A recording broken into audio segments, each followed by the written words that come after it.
തുഷാരങ്ങൾക്ക് നടുവിലൂടെ ആഘോഷ സുഖാണോ? എവിടെയാണ് നമ്മുടെ ഹോസ്റ്റ് ചെയ്യുന്ന ചേട്ടൻ? എവിടെയാണ്?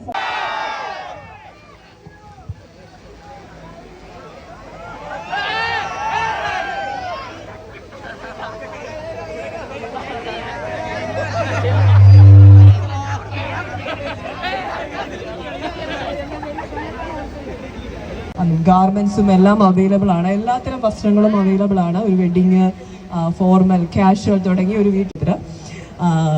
നസീർ സാറിനെ പറ്റി കുറെ കേട്ടു. അദ്ദേഹം എനിക്ക് തോന്നുന്നു ഫസ്റ്റ് അദ്ദേഹത്തിന്റെ മോഡലായത് നമ്മുടെ